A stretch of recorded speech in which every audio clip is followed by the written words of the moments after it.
परमेश्वर के धन्य नाम को इस अच्छे अनुग्रहित दिन में फिर से महिमा मिलने पाए।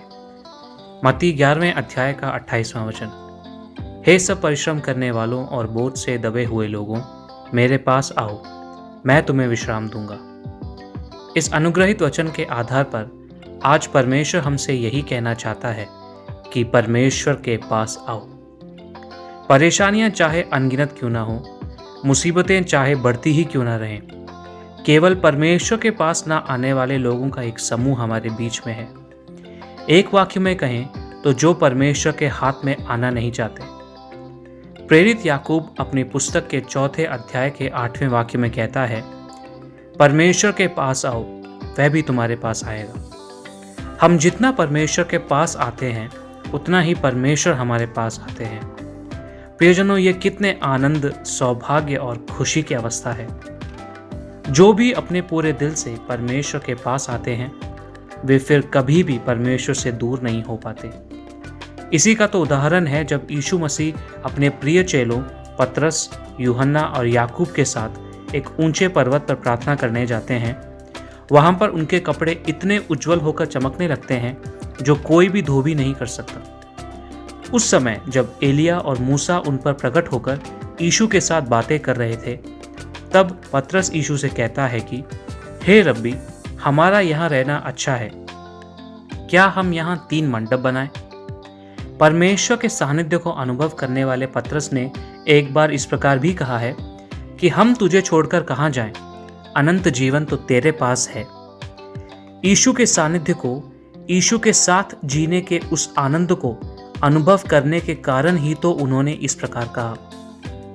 उत्पत्ति 5:24 में हनोक के बारे में इस प्रकार कहा गया है कि हनोक परमेश्वर के साथ साथ चलता था, फिर वह लोप हो गया क्योंकि परमेश्वर ने उसे उठा लिया। परमेश्वर का वचन हमें सिखाता है कि अंधे, लंगड़े, बहरे, यहाँ तक कि कुष्ठ रोगी भी परमेश्वर के पास आए।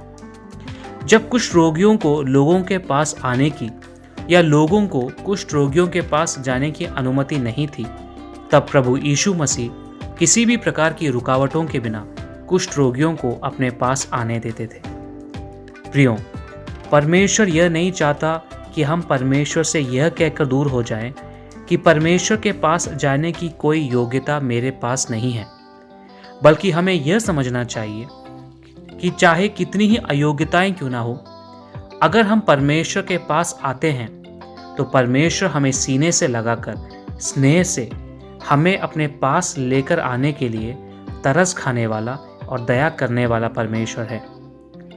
तो हमें यह समझना चाहिए कि जो भी परमेश्वर के पास आते हैं, परमेश्वर उन्हें कभी भी उनकी गलतियों के लिए गलत नहीं ठहराते, तुच्छ नहीं मानते, अलग नहीं करते, बल्कि परमेश्वर उनकी ज़रूरतों को हमेशा पूरा करते हैं। प्रियजनों, इस महामारी, विपत्ति और प्राकृतिक आपदा के बीच में भी प्रभु परमेश्वर हम में से हर एक से यही चाहता है कि हम एक कदम और परमेश्वर के पास आए। अब एक सवाल कि अगर परमेश्वर के पास नहीं आए तो क्या होगा? उसके जवाब में भजन संहिता लिखने वाला भजन संहिता 73 के 27 और 28 में इस प्रकार कहता है, जो तुझसे दूर रहते हैं वे नष्ट होंगे, जो कोई तेरे विरुद्ध व्यभिचार करता है उसका तू विनाश करता है, परंतु परमेश्वर के समीप रहना यही मेरे लिए भला है। मैंने प्रभु यहोवा को अपना शरण स्थान माना है, जिससे मैं तेरे सब कामों का वर्णन करूं। भजन संहिता 23 के 4 के अनुसार जब हम परमेश्वर के पास आते हैं और जब परमेश्वर हमारे पास होता है, तब चाहे हम घोर अंधकार से भरी हुई तराई में होकर भी चलें, तब भी किसी हानि से ना डरेंगे। परमेश्वर हमें आश्वासन देता है। एक और अनुग्रहित वचन है भजन संहिता 16 का 11। तू मुझे जीवन का रास्ता दिखाएगा, तेरे निकट आनंद की भरपूरी है, तेरे दाहिने हाथ में सुख सर्वदा बना रहता है। इसीलिए मुझे सुनने वाले मेरे प्रियों, परमेश्वर से अब और दूर ना होकर परमेश्वर के पास हम दौड़ कर आएं। परमेश्वर से आश्वासन, आनंद और शरण पाने में परमेश्वर हमारी मदद करें। आज एक पल के लिए अपनी आंखें बंद करके हम प्रार्थना करें। हे पवित्र परमेश्वर, हम आपसे दूर ना होकर आपके पास आकर हमारे बोझ और परेशानियों को आपके साथ बांटकर आपसे सामर्थ और आश्वासन अनुभव करने के लिए आज हमारी मदद कीजिए। हम धन्यवाद देते हैं कि जब हम अपना बोझ आपको सौंपते हैं तब आप हमें ऊंचा उठाते हैं। यीशु मसीह के नाम से मांगते हैं, आमीन।